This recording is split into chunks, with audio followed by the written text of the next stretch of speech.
So looky here, scientists discovered ancient artifacts near King Tut's tomb. Turns out, his VIP final resting place looks more like a public graveyard with about a dozen wooden coffins that's been there for around 3,600 years. Okay, I might have exaggerated a tad. The 11 tombs weren't exactly right next to King Tut, but they were close, near the same city of Luxor.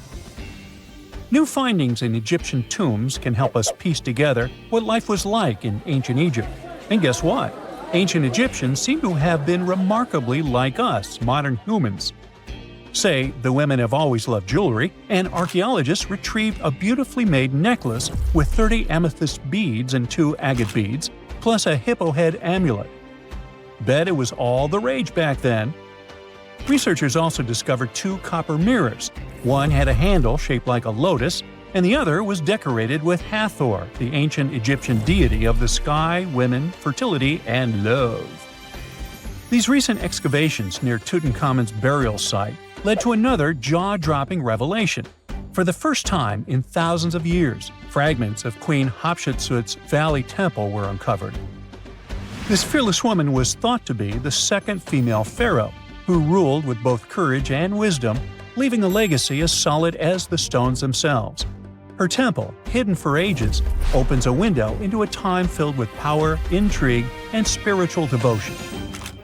Archaeologists found over 1,000 beautifully decorated stone blocks on the outskirts of Hatshepsut's funerary temple. There were very few women who managed to take the throne in ancient Egypt. Another tomb was found nearby, and it belonged to the overseer of Queen Teti Sheri's palace, whose name was Jehuti-Mez. Queen Hatshepsut seems to have even more tombs, aces up her sleeve. These tombs were carved into the rock instead of being built as pyramids, showing a unique ancient perspective on how to protect the soul in the afterlife. Experts managed to retrieve some cool ancient pieces from the site. Toys made of clay, mummy masks, winged scarabs, and some amulets. Sadly, there surely used to be way more artifacts, but over the last centuries, there have been people other than archaeologists to stumble upon this site. It's likely that looters got to these tombs before them and may have taken some valuable items.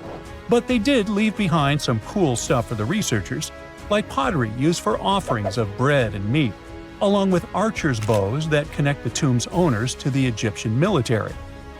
Meanwhile, soul protection is way more important than you might think, especially if you're roaming around Luxor looking for ancient secrets. You aren't scared of King Tut's curse, are you? Let me tell you what happened to those who weren't scared, but promise me to take it with a dash of salt, okay? For years, Egyptologists, especially those who believed in paranormal activity, were convinced that there was an unsettling curse surrounding Tutankhamun's archaeological discoveries.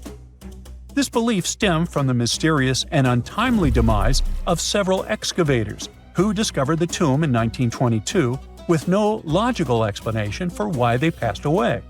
It was just easier to chalk it up to something supernatural and avoid the whole mess. But it turns out it wasn't a curse at all.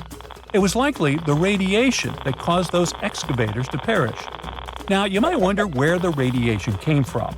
After all, while radioactivity was discovered in the 19th century, ancient Egyptians, despite their impressive pyramids, didn't have any radium lying around to make Tut's tomb glow like crazy. So, what could be the real story? It might have been toxic waste behind it all. Toxic levels of radiation from uranium and hazardous waste have been lurking inside the tomb since it was sealed over 3,000 years ago. The burial chamber of Tutankhamun's tomb reportedly has such high radiation levels that anyone who steps inside could easily end up with a fatal dose of radiation sickness or an incurable condition. By the way, you can have a somewhat similar level of radioactivity if you don't get rid of those moldy dinner leftovers you left to perish in your fridge a month ago. But this radioactivity isn't exclusive to Tutankhamun's tomb. Ancient Egyptian artifacts discovery is rewarding yet dangerous due to unusually high radiation levels in Old Kingdom tombs all over Egypt.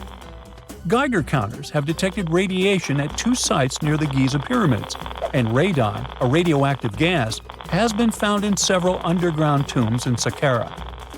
Interestingly, Experts believe that the builders of these ancient tombs were aware of the toxins, as some eerie warnings were carved into the walls of many tombs.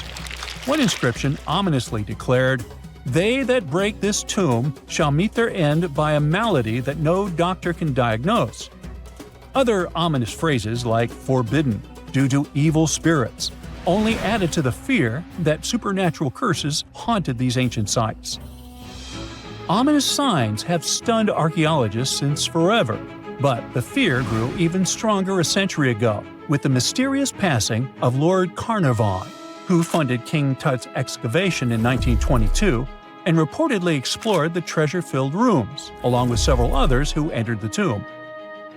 Arthur Weigall, another British Egyptologist who was present at the tomb's opening and is credited with starting the curse myth, passed away young when he was just in his 50s in 1934. Chances are the condition that made him pass was connected to radiation. In total, 6 out of the 26 people who were there when the tomb was opened met their end within a decade from various causes. Not only X-ray exposure, those reasons include asphyxia, stroke, heart failure, pneumonia, and even poisoning. Well, isn't this getting a little grim? There was one guy who opened the tomb and somehow managed to avoid the infamous curse, Howard Carter, or so it seemed. Some folks pointed to his survival as proof that the curse wasn't real. After digging up the tomb, Carter published several books on the topic and shifted gears from archaeology to dealing in antiquities for various museums. Despite dodging demise or injury, rumors swirled about how the curse may have impacted him in other ways. One of the big stories linked him to Lord Carnarvon's daughter, Evelyn. Some said he was madly in love with her, but she married someone else, so he chose to stay single. Others claimed they had an affair while she was in Egypt, which ended when her father passed away and she left the country for good. However, there wasn't much evidence to support these stories. Evelyn was just 6 when they met, and they remained friends until his last breath. She was even one of the few attendees at his funeral, but denied any romantic involvement, saying they weren't that close. A year after the revolutionary discovery near King Tut's tomb, Evelyn married politician Sir Brograve Beauchamp and had a daughter. That same year, Beauchamp toured the tomb with his parents, guided by Carter himself. Carter never married and, aside from those posthumous rumors about Evelyn, had no other romantic connections. While the curse adds an intriguing twist to his life story, his tendency to keep relationships at arm's length was evident long before the tomb was opened. It seemed Carter just wasn't a people person. In 1939, after battling a serious illness, he ultimately succumbed to fate. He was 64, which was a pretty common life expectancy in the UK back then, so no one really thought it was off and linked it to an ancient curse.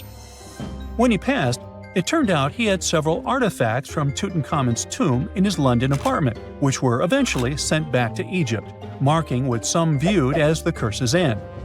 Who knows? Maybe if he hadn't had all those ancient souvenirs at his place, he would have lived way longer. But all the other demises might seem off. The curse theory was likely fueled by some strange events during the excavation. Carnarvon got a mosquito bite that became severely infected, and around the time they opened the tomb, Cairo experienced a bizarre power outage and a freak sandstorm. Back in England, the Earl's dog, Susie, managed to escape from Carnarvon's house and began barking frantically at seemingly nothing. At least that's what the staff and family saw.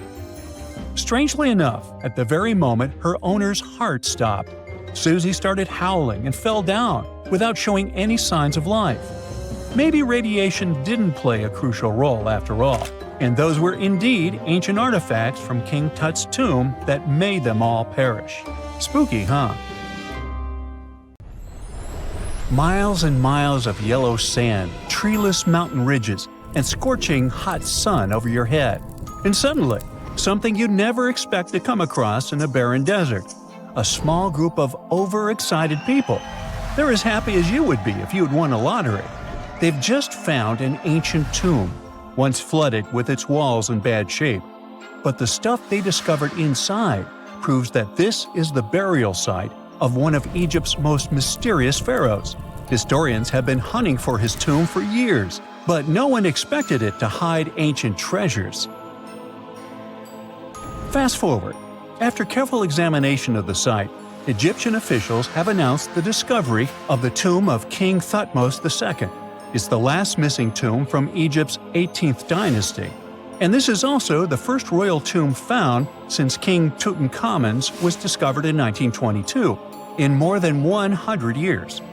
A team of Egyptian and British archaeologists found the tomb in the Theban Mountains area, west of Luxor, near the famous Valley of the Kings. Before this, the site was only known as Tomb C4, but during their excavation, the team found clear evidence proving it belonged to King Thutmose II. Archaeologists actually found the entrance and main tunnel leading to the tomb in 2022. But at first, they thought it belonged to a queen because it was near the graves of Thutmose III's wives. It was also close to Queen Hatshepsut's tomb. Originally, it was prepared for her when she was just a royal wife, but everything changed when she became pharaoh. But we'll talk about this twist of fate a little later. But soon they realized that their discovery was much more significant. They found alabaster jars with Thutmose II's name and the words "deceased king" written on them. That's when they realized that the tomb was actually his final resting place. Sadly, Thutmose II's tomb has seen better days. According to the head of Egypt's antiquities sector and the leader of the Egyptian excavation team, the tomb suffered major damage from ancient floods not long after the pharaoh's death. Water swept through the burial chamber, likely destroying or displacing many of the original artifacts. Much of what had been once inside the tomb was moved elsewhere in an attempt to salvage it. The researchers found out that the tomb had a basic design, with an entrance, a sloping main corridor, and a burial chamber. The corridor was coated in white plaster and rose about 4.5 feet above the floor of the burial chamber. A large staircase and a very large descending corridor of the tomb indicated its grandeur. It took the team a long time to navigate through, though, as the tomb was blocked by flood debris and collapsed ceilings. Only after crawling through a 32-foot passageway with a small 16-inch gap at the top, the worst nightmare for those of us with claustrophobia, were they able to reach the burial chamber. There, they were in for another surprise. They cleared the debris, expecting to find the crushed remains of a burial beneath. But the tomb turned out to be completely empty, and it was not due to robbery. It had been deliberately emptied. The researchers soon realized that the tomb had been flooded since it had been built underneath a waterfall. It happened just a few years after the king's burial, so the contents of the tomb were moved to another location. That's why there was a second corridor in the tomb. It was most likely made to help remove King Thutmose II's body from his flooded tomb. Despite the damage, the excavation team made some really exciting discoveries. They found traces of mortar decorated with blue inscriptions, yellow stars, and fragments from the Book of Amduat, one of the most significant funerary texts in ancient Egypt. The book was meant to guide the deceased through the underworld, ensuring a safe journey to the afterlife. Now, how about we sneak a peek at ancient Egypt's 18th dynasty? It was all about conquering lands, expanding the empire, and building jaw-dropping monuments. Some of the biggest names from that era, Thutmose I and Thutmose III, both legendary warrior kings who left their mark in history. Thutmose I was a fierce fighter who led major military campaigns, pushing Egypt's border further south than ever before, all the way to the fourth cataract of the Nile. His victories gave Egypt access to new trade routes, stronger political ties, and more wealth. His conquests were so significant that they were recorded in the tombs of his top officials. Thutmose III, sometimes called Thutmose the Great, took things even further. He was not only an incredible military strategist, but also the commander of Pharaoh Hatshepsut's armies before becoming king himself. He led between 17 and 20 military campaigns, winning every single one and expanding Egypt's empire to its peak. He even created the world's first navy. Thutmose III is often remembered as Egypt's greatest warrior pharaoh. And sandwiched between these two powerhouses was Thutmose II, a pharaoh who doesn't get nearly as much attention. Hey, the middle child, right? His reign lasted only about 5 years before he passed away at around age 30 in 1479 BCE. He is kind of a mystery. No one really knows what he accomplished. For the longest time, even the location of his burial site was totally unknown. His body was actually found in the 19th century. It was just lying around in the mortuary temple of Deir el-Bahari, in a secret chamber where priests used to hide royal mummies centuries after their original tombs were looted by grave robbers. In other words, Thutmose II's body must have been moved from his original resting place at some point in history to protect it. During his lifetime, Thutmose II made at least one major impact on Egyptian history. He married his half-sister Hatshepsut. That might not sound like a big deal, but it helped her become Egypt's greatest female pharaoh after he passed. The catch? She kept her stepson, Thutmose III, off the throne for decades. When he finally took power, he erased her name from history out of spite. And still, Hatshepsut is one of Egypt's greatest pharaohs, no matter if you're talking about a man or a woman. She brought a lot of wealth and art to Egypt. She led a big trading trip to a place called Punt, where she brought back things like gold, ebony, and incense. She also made sure her name lasted by building amazing structures that we can still see today. At Karnak, she added huge obelisks. One of them is still standing tall. She also was the one to build the Temple of Deir el-Bahari with its countless columns. She was buried there. Interestingly, Hatshepsut was often shown in art as a man with muscles and a beard, like how pharaohs were usually depicted. But she made sure there was always something in the artwork that reminded people she was a woman, like calling herself Daughter of Re or His Majesty herself. When she passed away in 1458 BCE, Egypt wouldn't have a female ruler as powerful as her until Cleopatra, about 1400 years later. According to Egypt's Supreme Council of Antiquities Secretary General, isn't that a mouthful? Hatshepsut's name actually appears in Thutmose II's tomb, meaning she might have even handled his burial. As for their final resting places, well, Hatshepsut was buried in the Valley of the Kings, and Thutmose II's mummy is now in the National Museum of Egyptian Civilization, alongside other ancient Egyptian rulers. It gives visitors a rare chance to see the remains of a nearly forgotten pharaoh. Now, experts consider the discovery of his tomb to be one of the most significant in recent years. The artifacts found there add important details to our understanding of the history of the region and Thutmose II's rule.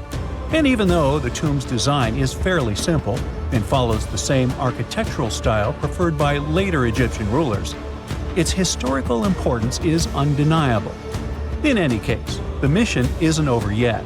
Archaeologists are now focusing on solving another mystery. Where did the rest of the tomb's contents end up? The team is determined to continue their search. Who knows what other secrets they will uncover that have remained hidden beneath the sands for thousands of years. We know that the ancient Egyptians were talented enough to build something as grand as the pyramids, but were they also smart enough to measure the speed of light? There's a theory circulating online that says exactly that. If you look at these two numbers, you'll see that they match completely. The first one is the speed of light in a vacuum measured in meters, and the second one is the latitude of the Great Pyramid of Giza. So, was it done on purpose, or is it just a coincidence? Well, happily, we can tell you that it's actually just a coincidence, not another conspiracy thingy. The Great Pyramid is just one of the many places in the world that share the same latitude. And more importantly, even if the ancient Egyptians had somehow measured the speed of light and chosen to keep it a secret from the rest of the world, they wouldn't have used meters to put it down. Meters were only defined at the end of the 18th century. The builders of the pyramids used a different unit of measure called cubits. 1 cubit is equal to 1.5 feet. Cubit was based on the length of the arm from the elbow to the tip of the middle finger, and it became popular in the ancient world. So if they wanted to impress the rest of the world and set the pyramids at a point that matched the speed of light in cubits, they would have to build their iconic constructions somewhere in Europe. And then the Danish astronomer who first measured the speed of light in 1676 would have been really upset to know that someone had done it centuries before him. So, although they were ahead of their time in many aspects, the ancient Egyptians never measured the speed of light or used longitude and latitude to map their locations. The base of the Great Pyramid of Giza might seem like a perfect square, but it's actually an 8-sided structure, not 4-sided. Each of its 4 sides has a subtle concave indentation that splits it evenly from base to tip. The official version is that a British pilot was the first to notice it in 1940 while flying over the pyramid. He took a photograph that showed shadows highlighting these indentations. Some people think these lines are only visible from above and can best be seen at dawn and dusk during the spring and autumn equinoxes. This has led to a freaky theory that the ancient Egyptians might have designed the pyramids to communicate with something looking at them from above. Now, the Great Pyramid is one of only 3 pyramids that used to have a swivel door. It weighed around 20 tons, but they could still easily open it from the inside. Its precise fit made it nearly invisible from the outside, with no visible latch or handle. There were only slight variations in the exterior stone that gave out an opening. The other 2 pyramids with similar doors belonged to Khufu's father and grandfather. The Great Pyramid also has a hidden void at least 100 feet long that was only found in 2017. We still don't know what lies within the space, what purpose it served, or if it is the only space of its kind. Researchers used the same tech to see through cathedral walls, Mayan pyramids, and even volcanoes. It depends on a natural shower of subatomic particles called muons. They pass more easily through empty space than through solid materials. So if they arrange multiple muon detectors around a structure, scientists can map out its solid and empty areas. A team of scientists placed muon detectors inside the Great Pyramid and allowed them to gather data for months. Scientists have analyzed samples of the mortar used to build the pyramids many times. Although we know its composition, modern technology still can't replicate it. The mortar is mostly made from processed gypsum, but it wasn't used like the cement we use for bricks today. Instead, they used it to support the joints between the massive stones as they were set in place. The estimated amount they needed to construct the Great Pyramid was around 500,000 tons of mortar. The gypsum mortar is stronger than the stones themselves and has held up for thousands of years. Now, all 4 sides of the Great Pyramid are aligned with the cardinal points – north, south, east, and west. According to geologist and engineer Glenn Dash, the alignment is accurate to within 4 minutes of arc, or 1/15th of a degree. The architects managed to achieve this without modern tools like drones, blueprints, or computers. Many researchers try to explain this construction miracle. Maybe they used the pole star or the sun's shadow. Dash recently proposed a new, simpler idea. The Egyptians might have used the autumnal equinox to align the pyramids.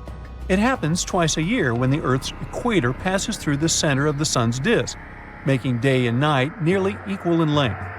To test his theory, Dash conducted an experiment on the 22nd of September 2016, the first day of the fall equinox. He used a special rod the Egyptians had to cast a shadow and tracked its tip at regular intervals, forming a smooth curve. By connecting 2 points of the curve with a taut string, he created an almost perfect east-west line. Dash noted that on the equinox, the shadow's tip runs in a straight line, nearly perfectly east-west, and with a slight counterclockwise error. There's a similar error in the pyramids. Although his experiment was conducted in Connecticut, Dash believes that the same method would work in Egypt. All the ancient Egyptians needed was a clear, sunny day. They could determine the fall equinox by counting 91 days from the summer solstice. But they left us few clues, and no engineering documents or architectural plans have been found that explain their methods. So they might have mapped shadows, but it's not definite. Now, scientists have long wondered how heavy stone blocks were carried to the pyramid sites, and they might finally have an answer. A research team from the University of North Carolina, Wilmington, has discovered that 31 pyramids are likely to have been built along a long-lost ancient branch of the River Nile. It's now hidden under desert and farmland. For many years, Archaeologists have thought that ancient Egyptians must have used a nearby waterway to transport materials, equipment, people, and whatever else they needed to build the pyramids on the river. But up until now, they weren't certain of the location, shape, size, or proximity of this waterway to the site of the pyramids. The group of researchers used radar satellite imagery, historical maps, geophysical surveys, and sediment coring to map the river branch. They believe it was buried by a major drought and sandstorms thousands of years ago. The team managed to go below the sand surface and get images of some hidden features thanks to radar technology. They found hidden rivers and ancient structures running at the foothills of where most of the ancient Egyptian pyramids lie. The discovery of this extinct river branch helps explain the high pyramid density between Giza and Lisht, in what is now an inhospitable area of the Sahara Desert. Now, Egypt isn't the only country with the most pyramids in the world. The champion's title here goes to its southern neighbor, Sudan. It has between 200 and 255 pyramids, compared to Egypt's measly 138. They were built by members of the Kingdom of Kush, an ancient civilization that ruled the lands along the Nile River many years ago. They started erecting pyramids around 500 years after the Egyptians had stopped doing it. Their pyramids are much smaller than the Egyptian ones, but were built for the same purposes. Archaeologists are still working to find out how the pyramids in the Sudan were built, how long it took to complete them, and what happened to their society. Unlike many other ancient Egyptian burial grounds, King Tutankhamun's tomb stayed hidden and free of unwanted thieves for 3,000 years. One reason was that the tomb was smaller than average and tucked away in a place called the Valley of the Kings. This area was already being extensively explored by the time they stumbled upon Tut's spot. The entrance was all covered in debris from building a nearby tomb, which must have also helped keep it a secret. There were also zero writings or signs on the outside of the tomb. Time passing also played a part in keeping it in amazing shape until the 1920s, when a man named Howard Carter finally made it in. But was Carter that big of a hero? Some recent findings say he might have been sneakier than initially thought. People used to think Carter wasn't just a glorified treasure hunter, he was a true archaeologist. Before Tut, he had been on a relentless quest for Egyptian artifacts. He discovered his interest in these unusual objects when he was a child, and soon started drawing the sculptures and inscriptions that were found in ancient tombs. After stumbling upon the remains of King Tut, Carter spent a decade recording and processing all sorts of objects, like golden thrones, chariots, and statues from Tut's tomb, shipping them down the Nile to Egypt's museum in Cairo. Well, at least that was the official story. More recent discoveries claim that not all of the objects made it to Egyptian officials. A secret letter seems to uncover Carter's little 10 for them, 1 for me policy. The letter in question was sent to Sir Alan Gardiner, a philologist and friend of Carter's, dated from 1922. In these writings, Carter mentioned having found the tomb and was asking his buddy for some advice. In another letter from 1934, Gardiner seems to be thanking Carter for an amulet, which was sent to him as a thank you gift. Carter was adamant that it didn't come from Tut's tomb, but evidently it did. Even the British director of the Egyptian Museum was onto Carter's sneaky endeavors, but couldn't prove it. He compared Gardiner's amulet to others from Tut's tomb, and lo and behold, they were a perfect match. Gardiner was so disappointed to have been put in such a sticky situation that he vented to Carter in another letter. Deciding to be a good friend, Gardiner didn't throw the famous archaeologist under the bus. Instead, he advised Carter to take those stolen goods back to Cairo, just like he'd advise you to like this video and subscribe to the Brightside channel for more amazing videos on the most unique topics in history. It's not the only shady piece of information on Carter's post-discovery behavior. In 1947, a man named Alfred Lucas, who used to work with a controversial archaeologist, gave some information in an obscure journal in Cairo. He claimed that Carter sneakily cracked open the burial chamber door himself. Then he sealed it back up like nothing had happened before the official uncovering. Now, why would he do that? Well, the same theory suggests that Carter and his crew might have entered the tomb early so they could get their hands on some ancient goodies. Obviously, these people couldn't risk having such objects sold while they were still alive, but made sure they were auctioned off after they passed. Carter, though, never confessed to anything. He made no official denial either, but the Egyptian government couldn't risk any more mysterious disappearances, so they prohibited him from entering the tomb for a while. Some have connected this apparent stealing to the curse of King Tut. If you've never heard of it, know that it became quite the scary tale soon after King Tutankhamun's resting place was uncovered. It claimed that anyone messing with the tomb of the boy pharaoh would face some serious bad luck. It's not all dramatic like a mummy going on an aggressive spree, but word got out that the people involved in disturbing King Tut's lair met some mysterious, untimely ends. The main untimely passing related to this supposed curse is that of George Herbert, the 5th Earl of Carnarvon. He was this British aristocrat who helped fund the search for the tomb. He passed away just a year after the tomb was opened. Now, people love to call it mysterious, but it turns out that Herbert was already in pretty bad shape health-wise when he got to Cairo, and he ended up getting taken down by a regular disease. Now, let's talk numbers. There were a lot of people linked to this tomb opening – security guards, archaeologists, and supporting staff. And sure, a few of them did pass not long after the tomb started receiving visitors. As much as we'd like this curse to be true for the sake of, good storytelling, statistically, if you have a bunch of people connected to opening a tomb, you'd expect some passings just by random chance. The average lifespan for those supposedly targeted by the ancient curse was more than 20 years after the spell was supposed to kick in.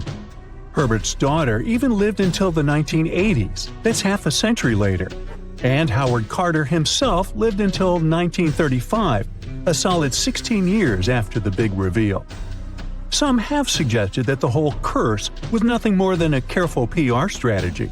You see, when Tut's tomb was found, Howard Carter wanted to make a priority out of keeping nosy reporters away. So he might have come up with a curse hanging over anyone entering the boy king's resting place. But what was stolen from King Tut's tomb anyway?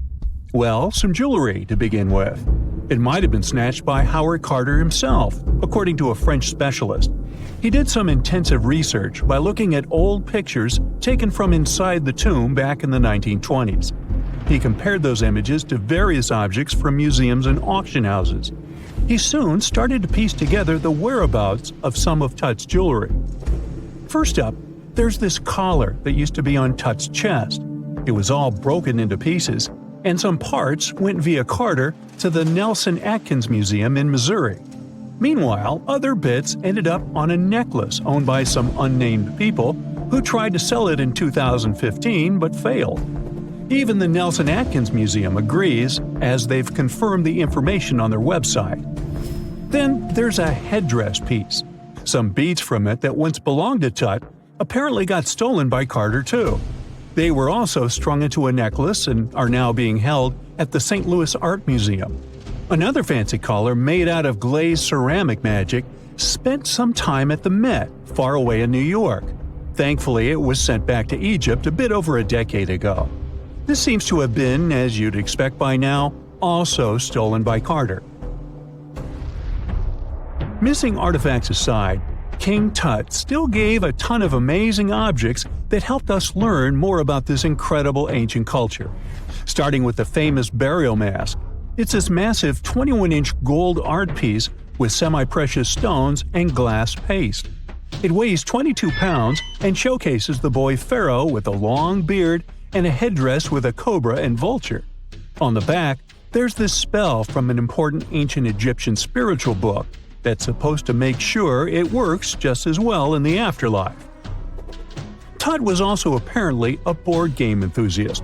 They found 4 board games in his tomb, some made of ivory.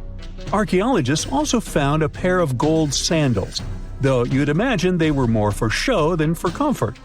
In fact, the pharaoh probably never wore them in his lifetime. Now, speaking of fashion items, it turns out Tut was quite the fancy ruler. They even found a mannequin in his tomb that was used to pick out, adjust, and store his outfits and jewelry. The boy king seemed to have also enjoyed some music, based on the 2 trumpets historians found in his tomb. Though they were played back in 1935 in a BBC broadcast, the instruments are today considered too fragile to be maneuvered. You have heard about Nikola Tesla. You have definitely heard about the Great Pyramids in Egypt. But what if I told you that Tesla may have probably uncovered the ancient mystery surrounding the pyramids? Wait, what? Is this a crossover episode? Nope. It's highly probable that the secrets of the pyramids are hidden in plain sight. But first, let's recap what we know about the pyramids. What's so mysterious about them? I mean, they are just old quirky buildings, aren't they? One of the biggest questions is how they were built. Some people think that the pyramids were created by people using only their hands and muscles. But others think that there might have been some kind of crazy energy source that we don't know about yet. Like, what if aliens helped out or something? Just kidding. But this idea of some unknown energy source being used to build the pyramids has been around for ages. Even in old texts, like the pyramid texts, it talks about how the gods gave us something to build a great power. So maybe there was something really powerful and mysterious going on back then? Who knows? Back in the early 1900s, he got obsessed with the Great Pyramids of Egypt. He read numerous books about these ancient structures and was blown away by how much energy they seemed to have. At that time, not many people knew much about electricity, and Tesla started to wonder if there was some kind of advanced tech hidden in the pyramids. He had an idea that the power of the pyramids had to do with electromagnetism, and he put a lot of time and effort into trying to figure out the mystery. Tesla had some pretty unusual theories about the Great Pyramids. He thought that they could actually store and move electricity, which could then be used to power up the areas around them. He also had this theory that the pyramids were built using some kind of crystal energy. He believed that the chambers inside the pyramids could have these super powerful crystals that could control the electromagnetic fields. But that's not all. Tesla also had this idea that the materials used to make the pyramids had properties that allowed them to trap energy from the sun and the moon. And not just a little bit of energy. He thought that the pyramid could actually create this massive energy field that could light up whole cities or even brighten up dark places. He thought that the pyramids could be used as giant power plants to generate electricity and run machines. Tesla even believed that the pyramids were somehow linked to cosmic energy, which could be used for spiritual enlightenment and healing. How very new age of him. Anyway, Tesla wasn't just pulling these ideas out of thin air. He was seriously into studying everything he could about the pyramids, from ancient artifacts and texts to hieroglyphs and drawings. And he came up with this idea that the pyramids were designed to be energy amplifiers, and some kind of unknown energy source was used during their construction. Some people thought Tesla was eccentric for coming up with these theories, but his ideas have actually had a huge impact on the way we think about the pyramids today. Researchers and scholars have been digging into his theories for years and using them to uncover some of the biggest mysteries surrounding these ancient structures. For example, recently scientists have used theoretical physics to investigate how the Great Pyramid of Egypt would react to certain radio waves. They found out that if the radio waves were a certain length, the pyramid could concentrate the energy inside its rooms and focus it under its base. The scientists did lots of calculations to figure this out. They first thought about what radio wavelengths would work best. Then they made a model of how the pyramid would react to the waves. They figured out how much of the energy from the waves would get absorbed or spread out. Lastly, they checked how the energy would move around inside the pyramid when the waves hit it. To help explain all of this, the scientists used something called multipole analysis. This is when you take a complicated object and break it down into simpler parts. Then you can see how each part interacts with the energy that's coming in. It's like taking apart a puzzle to see how each piece fits together. The researchers are interested in how all of this can be used in the future. They want to make really tiny particles that can do the same thing as the pyramid, but with light.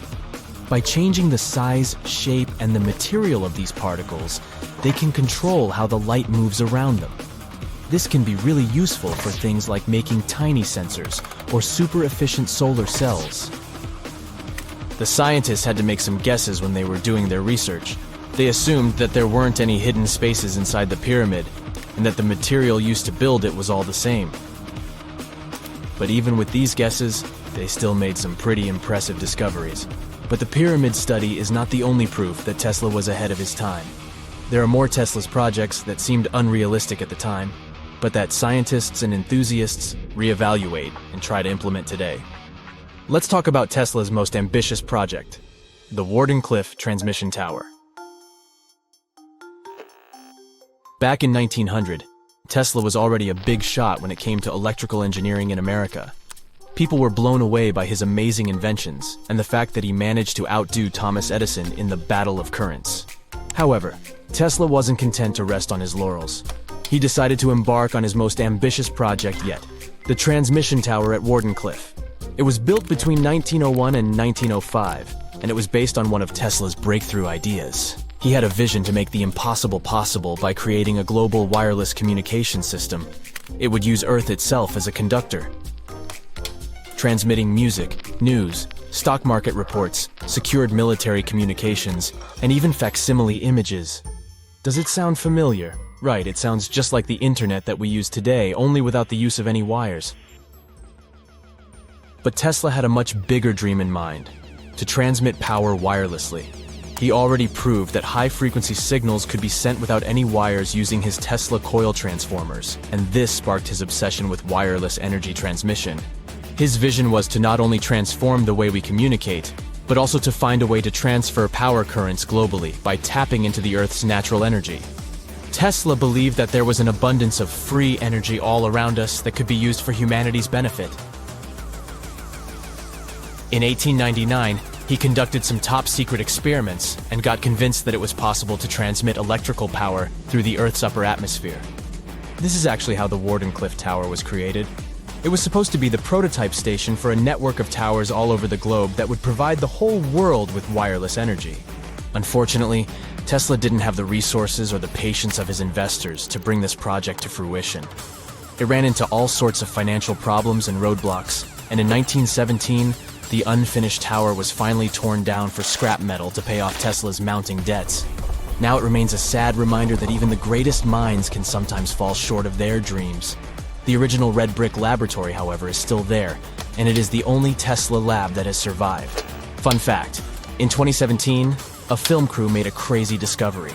They used ground-penetrating radar to explore the area around Wardenclyffe, and they found a whole series of tunnels stretching for hundreds of feet underneath the site. Nobody knows exactly what these tunnels were used for, but people have been speculating for years that they were part of Tesla's grand plan. Wardenclyffe, of course, is a major landmark for Tesla enthusiasts from all over the world. Who knows? Maybe someone will finally crack the mystery of the tunnels one day. But even if they don't, the legacy of Tesla and his amazing ideas lives on. Imagine working 7 days a week on a large-scale construction site. You, along with thousands of others, carry millions of stone blocks and put them on top of each other according to a complex system. You work without modern construction equipment. You have no air conditioning or constant access to water. It's so hot outside that you can fry eggs on the road. You've been building the pyramid for decades, and now, when it's finally done, you enjoy the result of the colossal work of thousands of people. You're looking at a giant cultural monument of global value that will freeze in time and amaze people for tens of thousands of years. A few thousand years have passed. People in the 21st century see the pyramids and are like, wow, I can't believe humans have built this. Yeah, the people who built the pyramids wouldn't have appreciated such a theory. But actually, there are reasons to believe that people built it using some fantastic technology. From the outside, it seems the Great Pyramids are just big triangles of stone. People just put some heavy blocks on top of each other, and that's it. In fact, the design seems too perfect to be true. The pyramid consists of more than 2 million blocks. They lay so close to each other and are so even that you couldn't squeeze even a thin sheet of paper between them. Scientists still can't figure out the exact technology for building the Egyptian pyramids. One of the biggest and most famous is the Great Pyramid of Giza. This huge construction, well known all over the world, has one big secret. There should be a capstone on top of the pyramid. It's a triangular-shaped stone block, a small pyramid on top of a huge one. It's also called a pyramidion. The builders of ancient Egypt made it out of granite and limestone and covered it with gold. No records or old drawings prove that there was a pyramidion at the top of the Great Pyramid of Giza. But there's another ancient Egyptian structure with such a triangle, the Red Pyramid. It was built before the Great One, and its capstone has survived to this day. Archaeologists have found and reconstructed it. But where could the capstone of the Great Pyramid be? It's a mystery that still has no answer. Some are sure that some thieves have stolen it from the top. Maybe they just climbed up and pushed the pyramidion down. It makes perfect sense. The capstone was probably the most valuable element of the pyramid. Many scientists and archaeologists still don't know its exact purpose. Some believe that this peak covered with gold glorified the pharaohs. The capstone reflected moonlight at night and illuminated the entire space around it.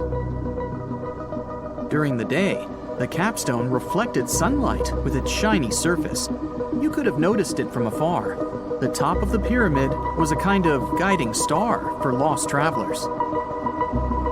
All other stone blocks of the pyramid consist of limestone. People polished them to make them look shiny. In the past, they were even glowing and reflected light. You could see glowing pyramids from space, although they looked like tiny lights. Over thousands of years, winds, sandstorms, and rains have changed the pyramid's appearance. If people had taken care of them all this time, they would have looked like something out of science fiction movies, or the pyramids from Las Vegas. But unfortunately, we will never see their original appearance. Some archaeologists and scientists believe that the capstone could absorb the sun's energy and distribute it evenly throughout the pyramid. No one knows precisely why the Egyptians needed this technology. There's a theory the pyramids are ancient energy systems. The pharaohs applied this energy to use some unique technologies that were more advanced than all the achievements of the 21st century. And the triangular shape of the pyramids was ideal for boosting this electromagnetic energy. In theory, solar radiation, or electromagnetic forces, accumulated at the top of the pyramid, filled the inner rooms, and then went down the walls to the base. Any surface distortion could prevent the flow from spreading, so they had to create a perfectly smooth surface. That's why they installed the blocks so that nobody could squeeze a needle or razor blade between them. Many people believe in this theory because they built the pyramids from limestone. This material can hold energy inside itself. In the inner part, they created granite deposits to cause air ionization, that is, to create an electric charge. They also dug channels under the pyramid for water to transmit electricity. And at the top, they put a gold capstone, the best conductor of electricity. So, this is how you get a great power generator. Different cultures used similar technologies to create electricity all over the world. But these are all theories. If it had been working, humanity would have used these technologies today. There are mentions of the metal industry, chemistry, engineering, physics, mathematics, and astronomy in some ancient records. Most scientists don't believe in all these things. We know the detailed stages of the technology's development in different cultures. In the 21st century, scientists, historians, and anthropologists can track the evolution of all modern devices. If people had created some technological inventions in ancient times, the history of the world would have looked different. Perhaps all the achievements of antiquity could have been wiped off the face of the earth by global cataclysms, and it can happen to us. Just imagine how people would dig up a laptop in 5,000 years. Perhaps they wouldn't understand what kind of device it is. Another Egyptian wonder surrounded by mystery is the statue of the Sphinx. The Egyptians carved it out of a single massive piece of limestone about 4.5 thousand years ago. But scientists still don't know the exact date of its construction or who built it. People painted the Sphinx in different colors, so it looked much brighter and more vivid in the distant past. It was shining just like the Great Pyramids. Anyway, time hasn't only changed its appearance, but its name too. Initially, the Egyptians called it Hor-Mekhet. The Greeks renamed it the Sphinx about a few hundred years after it had been built. The Sphinx emphasized the greatness of the rulers of Egypt. It also performed a symbolic function of a watchdog guarding the tomb of the pharaoh and the paths leading to it. This version sounds realistic, since archaeologists have discovered many secret entrances at the foot of the Sphinx. Perhaps these rooms and intricate tunnels lead to underground halls with treasures. And treasures don't always mean gold and jewelry. According to legends and theories, the Sphinx guards the Hall of Records, the storage of all humankind's knowledge. The information about the ancient mythical state of Atlantis could be there. You can find many detailed maps of the internal dungeons of the Sphinx on the internet. They show structures 12 stories deep under the statue. It looks like a small city filled with gold, scrolls of knowledge, and various ancient artifacts. But don't believe all these maps. These are just theories. Several thousand years have passed, but people have very little information about it. Archaeologists know that there are still many strange and exciting things about the Sphinx that are still undiscovered. Some locals are afraid to research because they believe they can awaken something terrible from the underground depths. Therefore, it's mostly scientists from other countries who conduct the excavations. In 1998, scientists discovered strange tunnels leading to empty rooms under the Sphinx.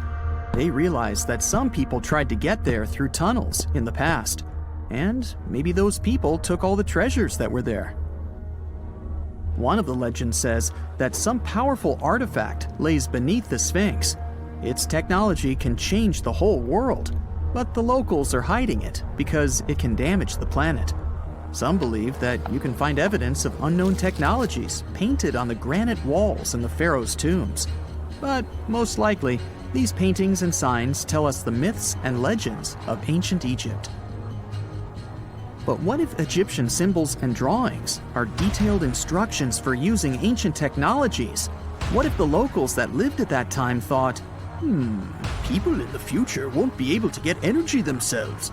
Let's leave some detailed instructions for them. Anyway, there are many riddles and theories. In reality, the search for answers is a dangerous undertaking, since it's not easy to get into the underground halls. Excavations can ruin the structure of the entire Sphinx. Any person inside the tunnels may get lost and never be able to find their way back. Besides, it costs a lot of money. Now, what would be awesome is if people could invent some device that could scan underground areas and show their detailed models. And now we're off to almost 5,000 years ago. Let me take you to ancient Egypt, where back in 2550 BC, guess what? The construction of the Great Pyramids of Giza started. People learned to build cathedrals and skyscrapers, but it wasn't until recently that these massive buildings appeared. It's still a mystery to even modern scientists how these pyramids were built 5,000 years ago. No wonder they are one of the 7 wonders of the ancient world. They're also the oldest of them and the only wonder of the ancient world that still exists in the 21st century. It must have taken a lot of cooperation to build a thing that massive, even for today's metrics. But the Giza pyramids weren't the first pyramids ever. The first one, called the Step Pyramid, was built around 80 years before the first pyramid of Giza in 2630 BC for King Djoser. It wasn't meant to be extraordinary, but ended up being quite impressive. It was a pyramid of 6 stepped layers of stone. It was 204 feet high, which is as tall as a 19-story building. And it was the tallest building that existed at that time. It wasn't just a pyramid though, it was surrounded by a whole complex of buildings, including even courtyards. In ancient Egypt, people believed in the afterlife, so everyone, especially kings, wanted to make sure they had everything they needed to get ready for it. Here's why the pyramid complex was perfectly supplied with a lot of objects people used every day. The complex included a pyramid and a kind of a palace. Those buildings had many things the king loved and might need one day, like furniture, food, and gold vessels. After Djoser, building pyramids became common practice, but many pyramids weren't finished. It would usually take about 20 years to build one, but many rulers reigned way less than that. Overall, there are more than 100 pyramids. The most famous pyramids are the Great Pyramids of Giza. The first one and the biggest one was built for Pharaoh Khufu, around 2550 BC. Initially, it was 481 feet tall, which is as tall as a 40-story building. The second pyramid was built for Khufu's son, Pharaoh Khafre, around 2520 BC. It's just a bit shorter, usually standing at 471 feet high, a 39-story building. This is the pyramid with the famous statue of the Sphinx. Sphinxes have a lion's body and a human head. They were built to guard important areas. This one has the head of Pharaoh Khafre and is guarding his pyramid, facing the sunrise. The Sphinx is most well known and is one of the world's biggest and oldest statues. Originally, it had red color and did have a nose. It's still possible to see the trace of red pigment by its ears. But no one knows exactly when the nose disappeared. For some time, the Sphinx was sort of hidden underground, being covered with sand up to its shoulders. Luckily, in the early 1800s, an adventurer with a team of 160 people dug it out. The third pyramid of Giza is the smallest one, being more than twice shorter. Originally, it was 218 feet high, about the height of a 20-story building. Built in 2490 BC, it was a pyramid for Khafre's son, Menkaure. The pyramids are designed to align with the points of the compass, and their sides symbolize the rays of the sun. But back at the time, there were no compasses. Ancient Egyptians figured out the directions themselves, and with amazing precision. To align the pyramids, they used two constellations. Originally, the pyramids were covered in smooth white limestone and had a gold-silver top to reflect the sun. Later, the white limestone was taken from the pyramids by other kings and used for other buildings. Scientists estimated that ancient Egyptians used about 2.3 million stone blocks to build the first pyramid. Each block weighed more than 1 ton. This is the weight of a rhino. Some blocks were even bigger, being almost as heavy as an elephant. 4.5 millennia ago, there was no modern equipment to help build it. There were no machines, no wheels, and even no steel. The only metal available to them was copper. Even today, scientists aren't sure how the Egyptians managed to build the pyramids. There are no records left that would shed light on it. Some even think that Egyptians wanted to keep it as their secret and didn't even record it on purpose. Many believe that poor people and foreigners built the pyramids, but it's not true. Actually, the builders were very skilled workers, and they were fed and paid well. The archaeologists claim that the builders lived in a nearby temporary city and were a highly organized community with a strong leader. Scientists say that around 20,000 people worked on each pyramid complex, and it took about 20 years to build each. It probably was a national project. The construction site was large in resources, and food and essentials were likely to be contributed from all parts of Egypt.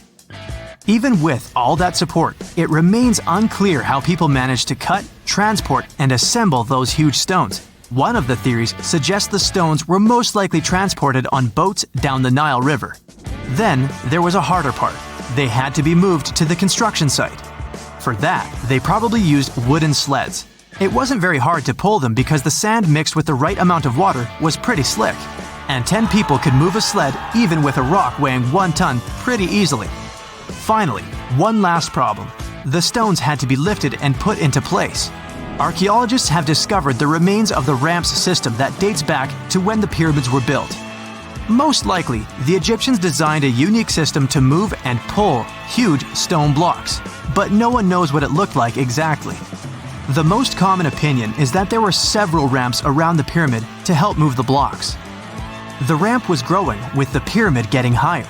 They suppose people were walking up the stairs, pulling the stone on the wooden sled up in the middle on the sandy ramp. But this is just one of the options. Others say that the ramps were going around the pyramid. Some say the ramps were inside the pyramid. But we'll never know for sure, and it'll forever remain a mystery, just like the ancient Egyptians wanted. Surprisingly, there's not much inside the pyramids. Most of it is just solid stone with very little open space. But let's take a quick look inside the biggest of the pyramids of Giza.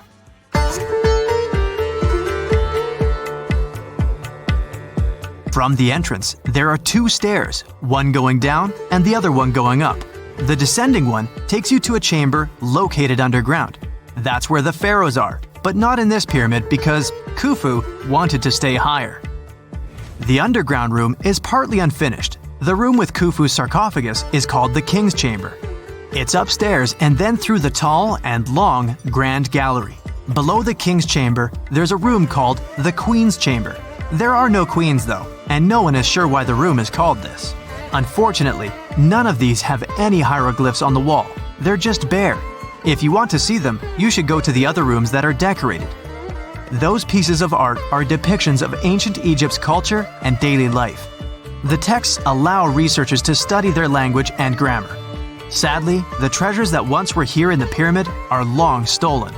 From that room, there are several tunnels for an unknown purpose. There are many tunnels and passages inside the pyramids. There are many chambers and shafts and secret ways. Scientists have been sending little robots with cameras there for some decades already. And the robots did discover another chamber a bit upstairs with hieroglyphs on the walls. But even today, much of the pyramids is still unknown, and there's no so-called building plan of the pyramids. Egyptians did create a mystery no one can crack for 4,500 years already. Scientists recently started to X-ray the pyramid to learn what's inside it without entering it and its narrow, mysterious tunnels.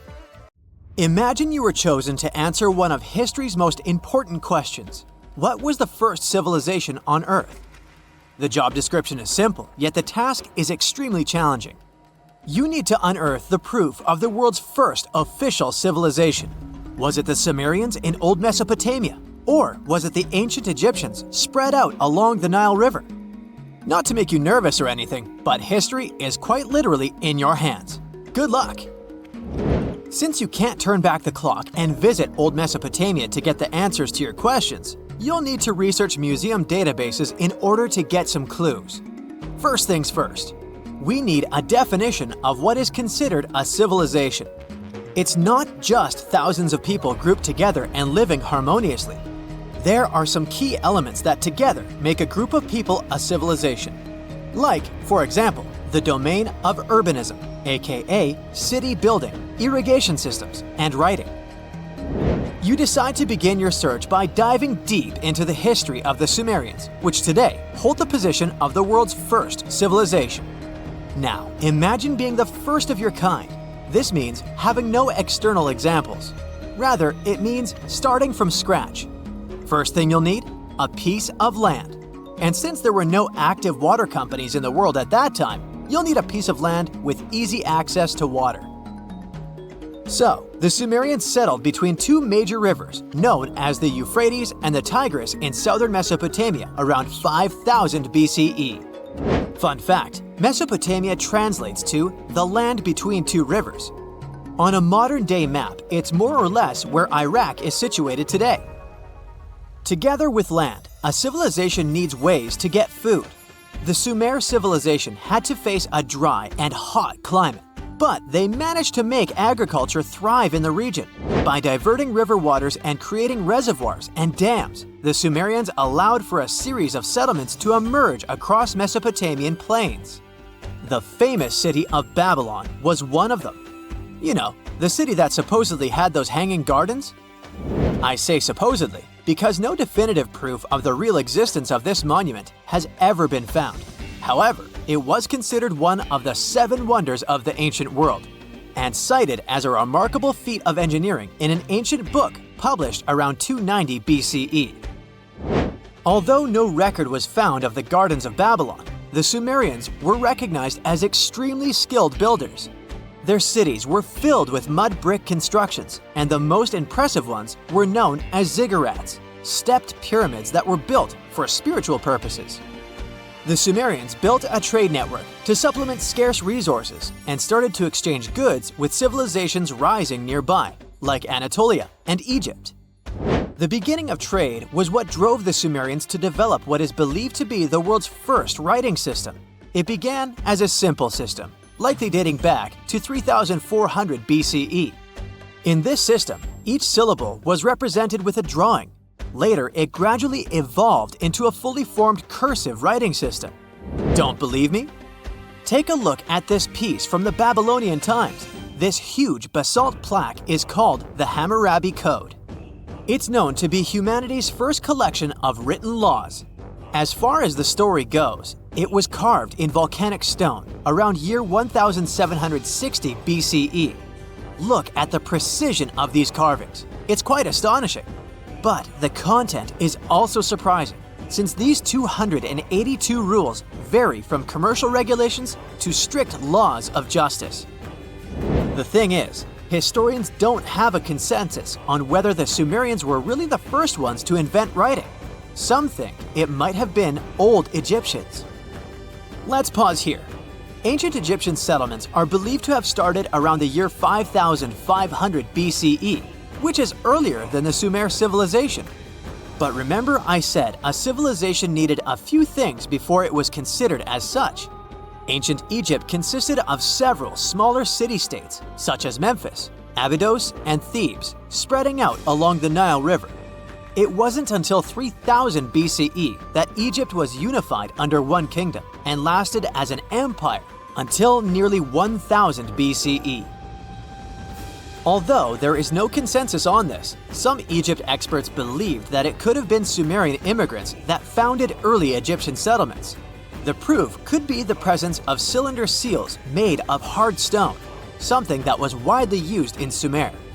These seals were used to guarantee authenticity in legal transactions, but it's hard to say whether this method was introduced by Sumerian immigrants or simply by trade. Since the time period is not one of the criteria we can use to determine who came first, we'll have to turn to something else. But what? Like the Sumerians, the Egyptians were also highly skilled builders. Duh, they built the famous Giza pyramids and many others all over their territory. In order to enhance their building techniques, they delved into developing a more profound understanding of mathematics. They developed a new form of measurement called the cubit, which was the equivalent of an arm's length. The Great Pyramid, for instance, is 440 cubits per 440 cubits. They were also innovative astronomers, combining their mathematical skills with attentive astronomical observation. They were the first civilization to use a 24-hour division of the day. And they even created a solar calendar, which was the first dating system in history to feature 365 days in 1 year. Okay, it's undeniable how impressive they were. But some experts say that the dispute has to be settled through the comparison of their writing systems. Hieroglyphic writing, the first Egyptian style of writing, is said to date back to 3000 BCE. It was a composition of over 700 symbols, which were carved in stone.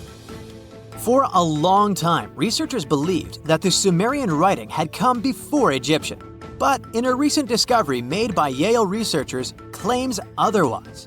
Archaeologists have discovered a panel of 4 signs that are believed to have been written around 3250 BCE.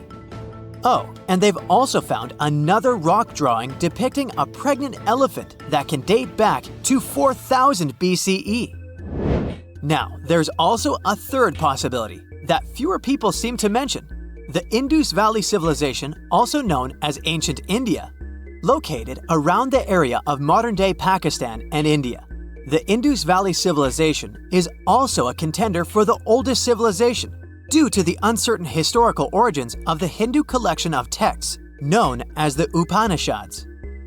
The Indus Valley Civilization flourished around 3000 BCE, but records show that people in the Indus Valley were trading with Mesopotamians as early as 3500 BCE.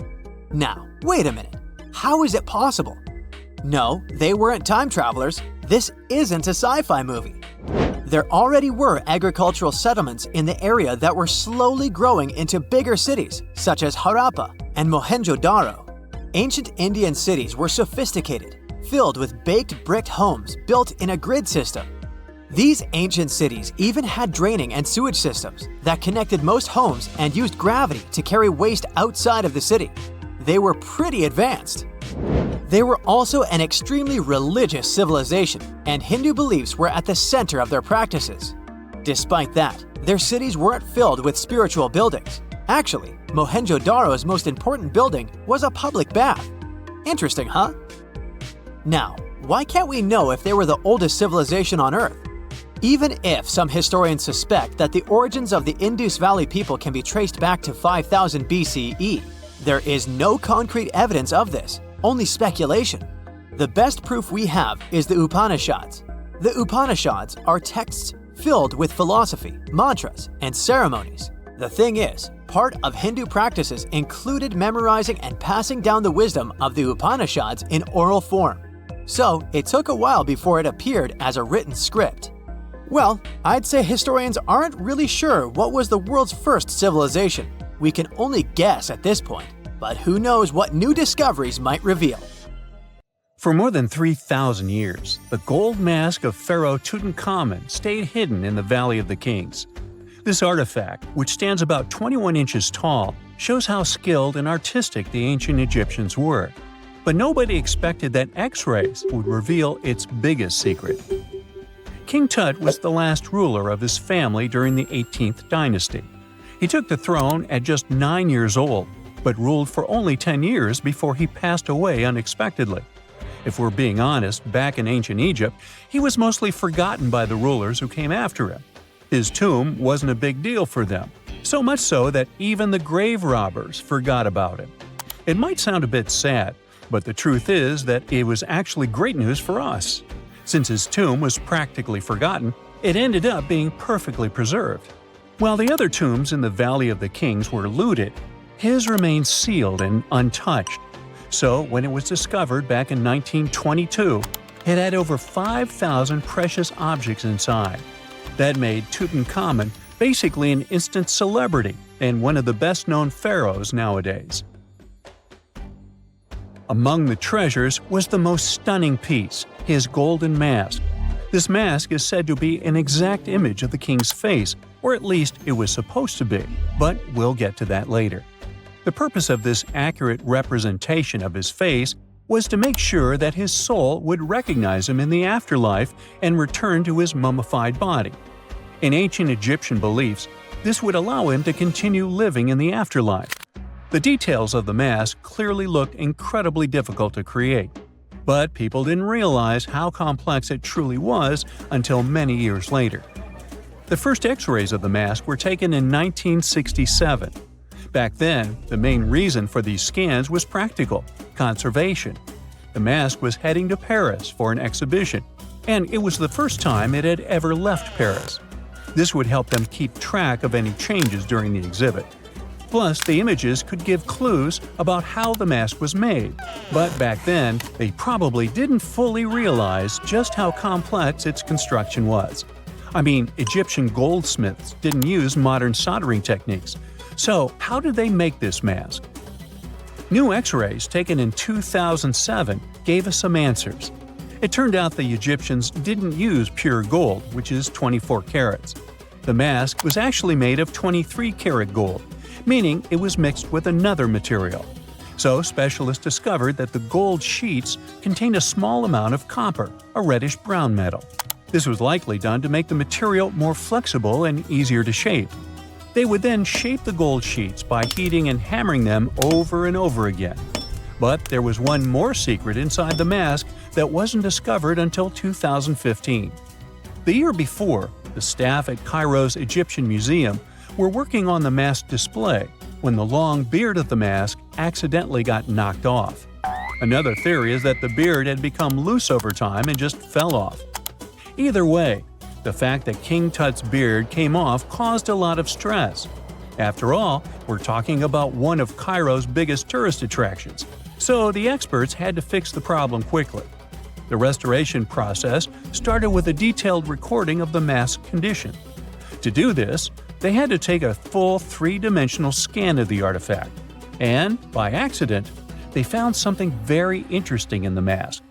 Inside the royal beard, there is a gold tube, an intriguing structure that the Egyptians likely used to attach the beard to the rest of the mask. And that proved, once again, that the process of making this mask was even more complex than experts thought. But the mysteries don't stop there. Remember how we mentioned that the mask was thought to perfectly represent King Tutankhamun's face? Well, that might not be entirely true. Some popular theories suggest the mask was never meant for him and was actually made for someone else.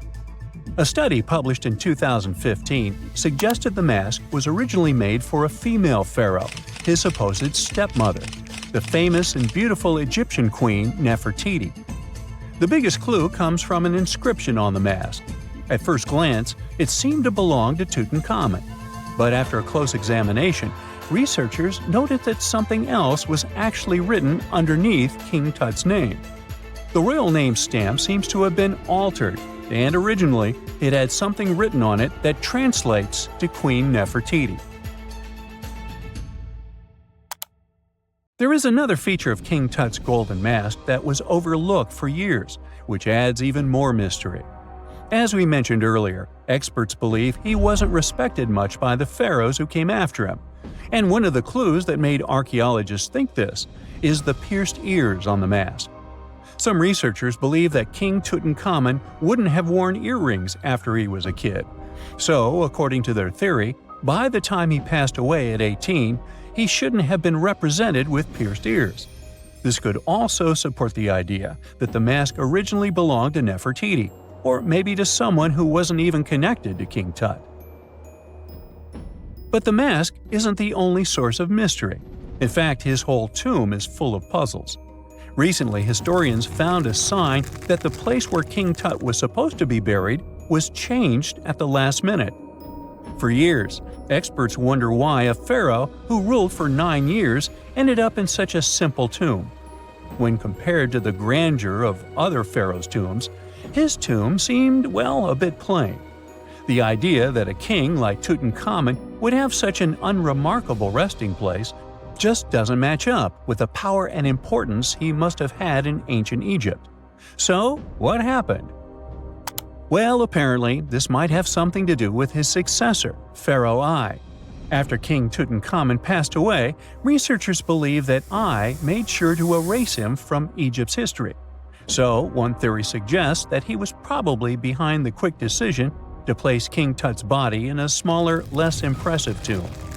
When experts looked at I's own tomb, they found something interesting. There is a large wall covered in painted baboons. This is the same type of artwork found in Tutankhamun's tomb. It seems like the same person might have chosen the artwork for both tombs. Now, the design and decoration of the two tombs are almost identical, suggesting there was a shared hand behind both. But there is one key difference. I's tomb is fit for a king. It's much bigger and more impressive, even though the style and artwork are similar to what you see in Tutankhamun's tomb. So the theory suggests that I decided what went into both tombs. Since Tut passed away unexpectedly at a young age, his grand tomb wasn't finished in time. Normally, pharaohs start building their tombs while they're still alive to make sure everything is perfect. But Tut passed away when he was just 18, so there wasn't enough time. I may have taken advantage of the situation, ordering a smaller tomb for Tut and keeping a larger one for himself. Experts believe this theory explains why Tutankhamun's tomb is so simple and how I managed to wipe his memory from history so easily. But in the end, the story of King Tut's mask and tomb is full of mystery and intrigue. Each new discovery sheds more light on what really happened all those years ago. But one thing is for sure, the secrets of ancient Egypt still have much to reveal, and King Tutankhamun will continue to fascinate people for years to come. Whenever you hear about ancient ruins, you almost never picture them being suspended somewhere, or just randomly hanging on the branch of a tree, right? In fact, for most of the ancient artifacts we have exposed in museums all over the world, archaeologists did quite an impressive amount of digging. You see, buildings have this funny way of fading away over time if not properly taken care of. Sometimes we need to reuse some building materials, so an older construction may be sacrificed in the process. Other times, houses are abandoned, and once they are exposed to the elements on the surface, like rain or sunlight, they don't really stand a chance. Some just simply crumble away due to good old erosion. So the only way a piece of architecture can survive the test of time is if it's somehow gotten buried deep down. Now, how did they end up buried in the first place? Well, it's quite the comedy of errors. Ancient cities had a habit of gradually raising their ground level like a kid adding toppings to their ice cream sundae. You see, these settlements were always busy collecting food and building materials to keep up with their ever-growing population. But hey, who has time to deal with waste and rubbish? It wasn't exactly high on their to-do list back in the day. So when it came to building new houses, ancient civilizations found it much easier to save their sweat and tears by piling up the rubble and constructing right on top. But that's not all. Rivers would also occasionally flood and deposit a layer of sediment on the city floors, further encapsulating those ancient constructions. And in those dry regions like the desert, where the wind likes to show off its sand and dust dance moves, you can bet it was a constant struggle to keep the establishments clean. One hilarious example is the Sphinx, which had its head buried in sand until a group of archaeologists unearthed it in 1817. Some ancient towns eventually got covered up because they were completely abandoned. With less human activity to control their expansion, plant seeds couldn't resist the opportunity and sprouted all over the place. They gobbled up carbon dioxide from the air and grew, adding more and more bulk to the ground. Those cheeky roots even decided to stabilize the soil made from decaying plant matter, creating layers upon layers of earthy goodness. It's like the ultimate DIY project Mother Nature embarked on, with plants as her loyal helpers. The act of digging into the secrets of ancient civilizations is not just about unearthing a lost world. It's also an epic quest to reveal the hidden treasures beneath layers of history. But how do archaeologists know where to dig in the first place? If everything is covered in layers upon layers of sediments, debris, and plant roots, they must have some sort of system they rely on before embarking on a new project, right? For starters, they're not always the ones suggesting an archaeological dig in a certain location. Let me explain. Let's say you're a contractor and you want to build a new fancy apartment complex in your city. Some local legislations have certain requirements before your project can start, though. For instance, before anyone starts building on a piece of land, they might need to bring in specialists to check the soil. These clever folks can be archaeologists, geologists, or paleontologists, and they need to keep an eye on things during development. If any artifacts or ecofacts, fancy word for organic remnants, are discovered, these experts swoop in to excavate and study them. But what about sites that have nothing to do with bulldozers and yellow hats? Archaeologists have more than one trick up their sleeves when it comes to locating ancient hotspots. They dive deep into historic records with a healthy dose of detective work. By sniffing out old documents and maps, they can piece together the puzzle of human activity in a specific area. If a site has been visited before, it's even better. Finding records of past excavations or historical accounts can give archaeologists lots of information on where to continue their treasure hunt. Before archaeologists start swinging their shovels, they engage in a bit of a visual scan mission. Armed with a grid system, they'll stroll around the site, keeping their eyes peeled for any artifacts that might be hiding just beneath the Earth's upper layer. From groundstone tools to historic glass and even ancient garbage dumps, yes, they're all so valuable. These keen-eyed explorers can spot signs of human activity faster than most people. If they stumble upon midden soil, fancy term for a garbage dump, they know for sure that humans once called this place home. Archaeologists don't just rely on their trusty shovels, though. They have an arsenal of gadgets to aid in their search for hidden wonders. Geophysical tools are like their secret weapons. Take the resistivity meter, for example. This clever contraption measures the electrical component of the soil and any buried features or artifacts. A buried wall, for instance, will create a different resistivity reading than the surrounding soil. Magnetometers and ground-penetrating radar work in similar ways, showcasing potential hints of ancient treasures in the soil. And who could forget our trusty old friend, the GPS? It helps archaeologists map out precise locations, like a high-tech treasure map, leading them straight to their pot of gold. Care to virtually visit some of the most important archaeological sites in the world? Well, follow me. In the United Kingdom, for instance, you'll find this interesting place called Stonehenge. It's one of many henges scattered around, but this one really takes the cake. Picture this: massive ancient stones standing tall and proud, arranged in a funky outer ring and an inner horseshoe, with some smaller stones thrown in for good measure. And guess what? These amazing stones have been around for over 5,000 years. Talk about a serious case of rock-solid longevity. Now, here's where it gets interesting. According to local folklore, the legendary wizard Merlin whipped out his magic wand and poof! He teleported these massive stones all the way from Ireland. Apparently, some giants had assembled them there, but Merlin decided they would look much better at their new location. Others think it's just the ruined remains of an old Roman spiritual edifice. These amazing structures were built by our Bronze Age ancestors. With their simple tools and limited tech, they managed to create this monumental masterpiece. Impressive, right? Unfortunately, there's still so much we don't know about this area. Stonehenge's initial purpose remains a mystery to this day. Sure, there are lots of theories, but scientists have yet to agree on the subject. However, we do know that it's perfectly aligned to catch the sunrise during the summer and winter solstices.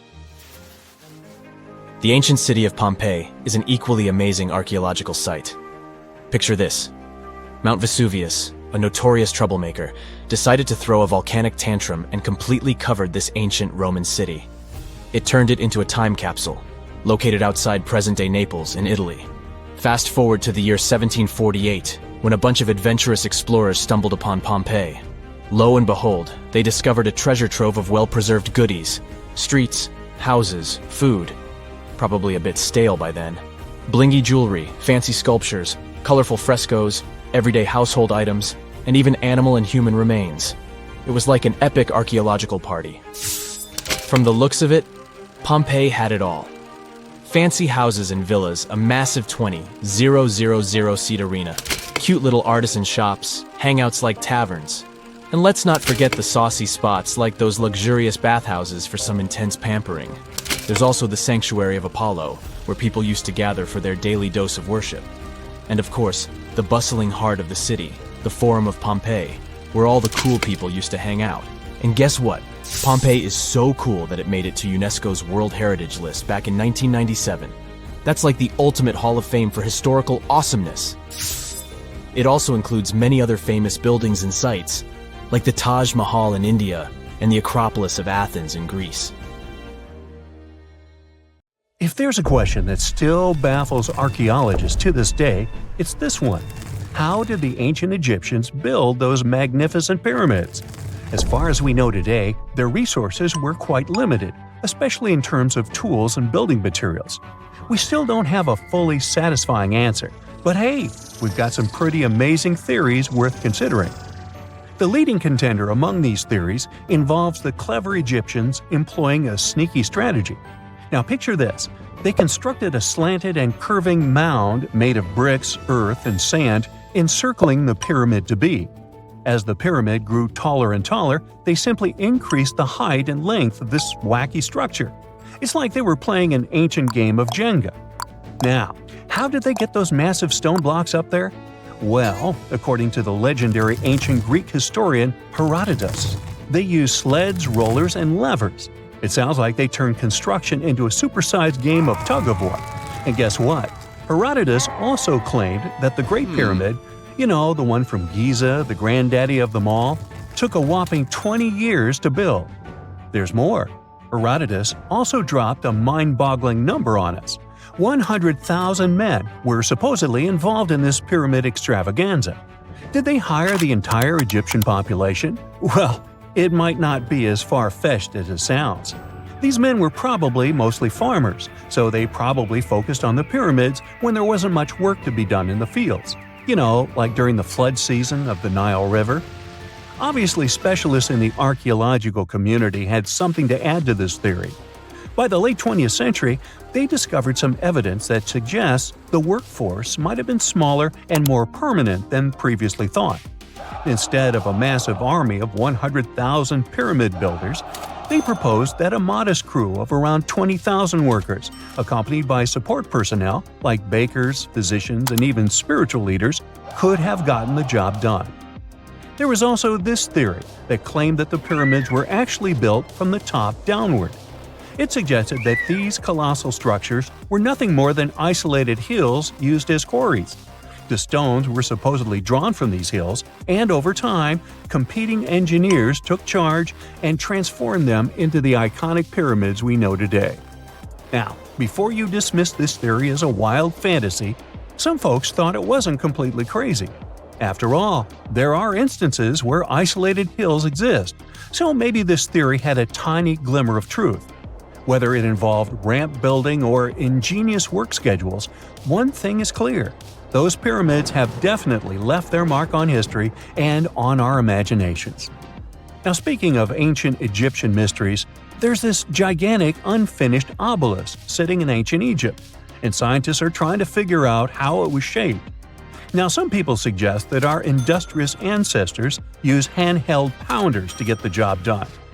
One expert has a different take on the matter, though. He argues that if we take a closer look at the pattern left behind by the shaping tool, we'll notice something peculiar.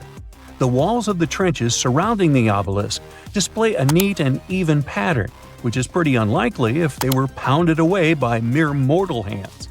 According to this expert, those horizontal striations are usually the result of a tool that takes breaks while removing material, leaving its mark on the surface. But wait, there's more.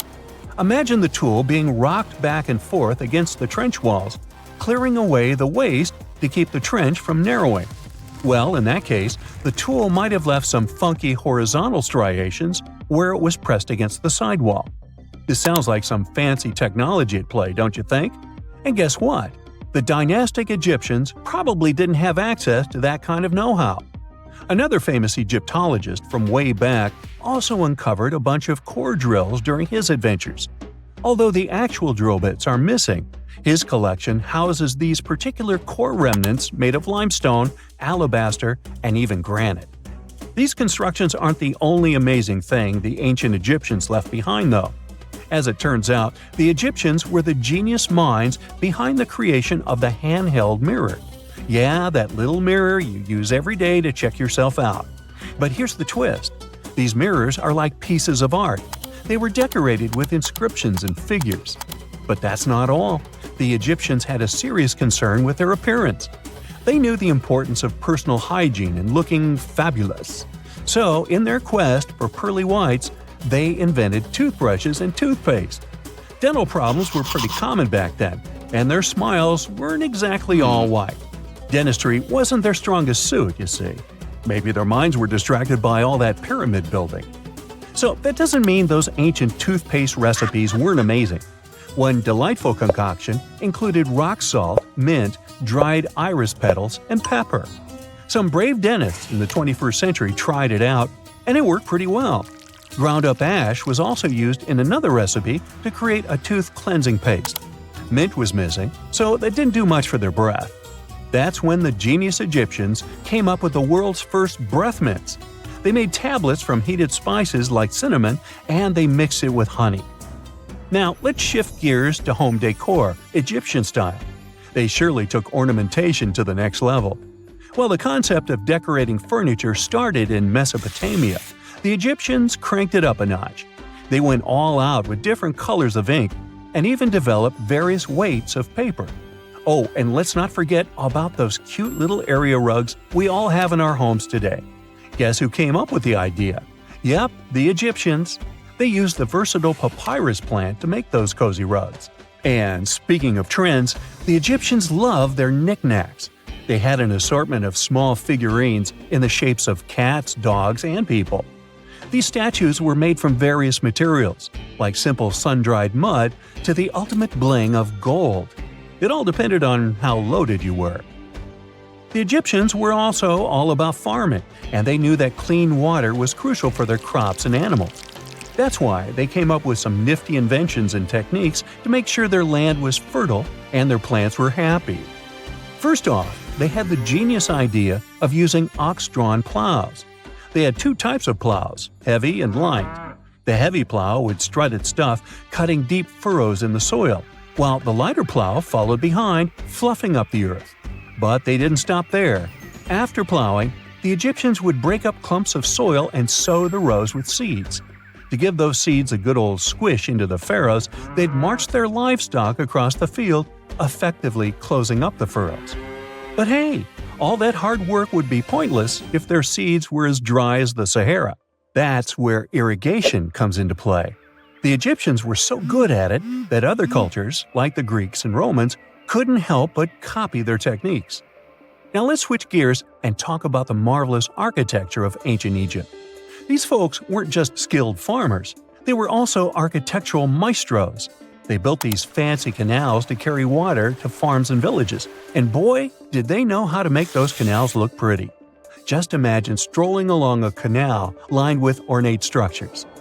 The pharaoh Ramesses the Great was quite the overachiever when it came to construction. One of his mind-blowing creations was the construction located at Abu Simbel. This building was designed so that twice a year, the sun would shine directly into it and illuminate the statues of Ramesses. And let's not forget about the corbelled arch. Without this architectural gem, we'd be missing out on some mind-boggling structures like the Great Pyramid. The Egyptians knew how to make things stand tall and proud, thanks to their engineering and construction wizardry. They built grand halls and inner sanctums that make your jaw drop. And some of these temples doubled as astronomical observatories. Listen to this. Neanderthal fiber technology.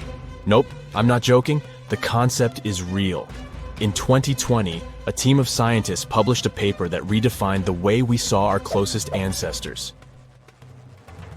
A find in France changed archaeology forever, and it wasn't the first time something like this had happened. But let me start from the beginning. Neanderthals. For a long time, they fit the image of the typical cavemen. If you are now thinking of someone like Fred Flintstone, you wouldn't be much wrong. What was the reason behind this stereotype?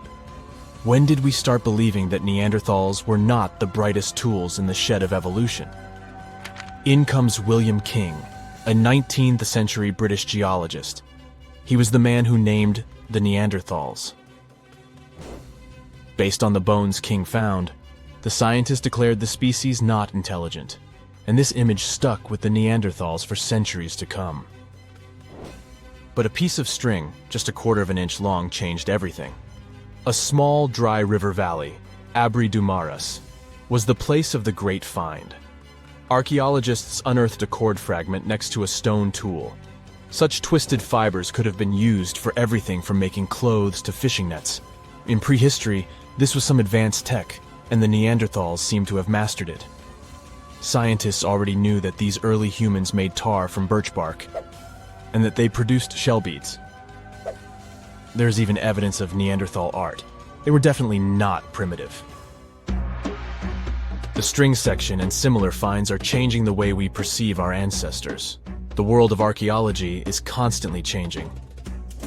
Take the pyramids in Egypt, for example. Turns out, they weren't really built by an army of people who the pharaoh made work until they passed out. Herodotus, the famous Greek historian, was the man who started the confusion. He claimed, in 500 BCE, that 100,000 men took part in the construction of the Great Pyramid in Giza. He made no mention of who they were and why they were building the pyramids. That's how the myth started. Huge stone slabs pulled by humans, driven by a foreman with a whip.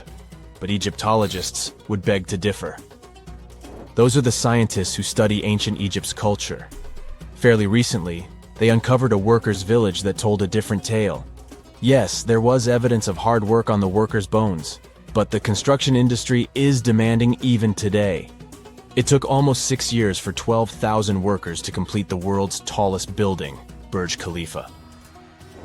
Back in Egypt, 3 times more workers finished the Great Pyramid in around 2 decades.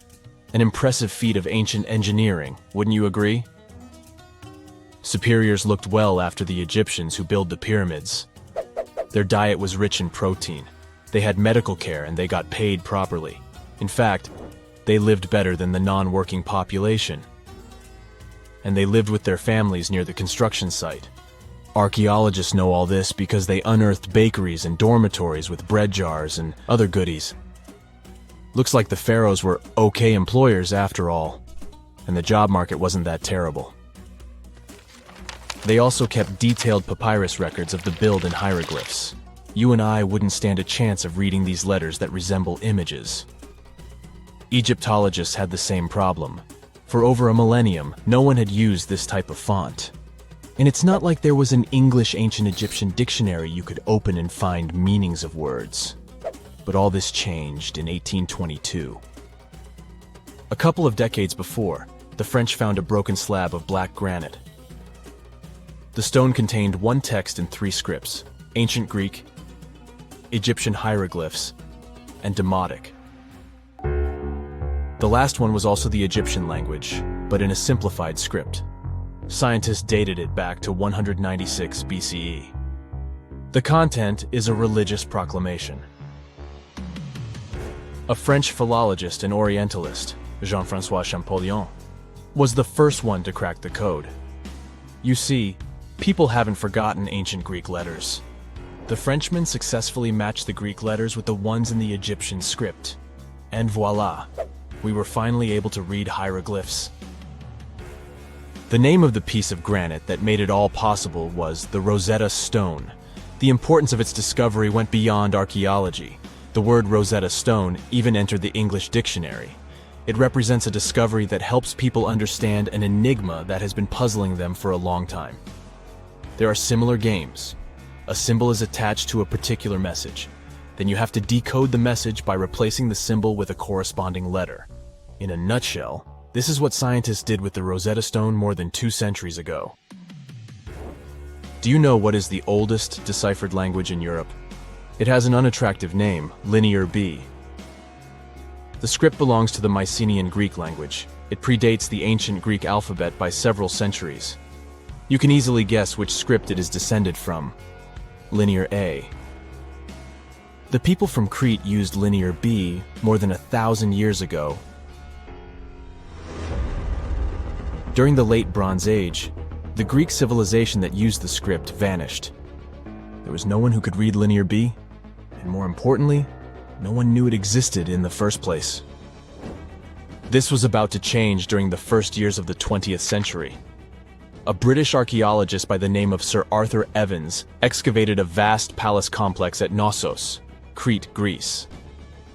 This was the center of the Minoan culture that created the enigmatic script. The palace boasted some 1,300 rooms. They had colorful paintings of dolphins, griffins, and bulls. All of these captivated the archaeologists' imagination. But their biggest find was at first overlooked: thousands of slabs of baked clay. The fire that brought down the palace helped preserve the tablets. It was impossible to read the slabs, though. They were written in an unknown language. The scientific community had to wait for another half a century before Michael Ventris cracked the code. He was an English architect and cryptographer. Ventris studied Greek and Latin.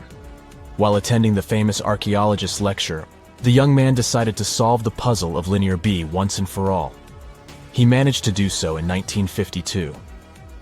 One of Ventris's most amazing discoveries was that the script was an archaic form of Greek. But cryptology still hasn't solved the code of Linear A. This writing system will remain a mystery until a motivated young person like Michael Ventris comes along.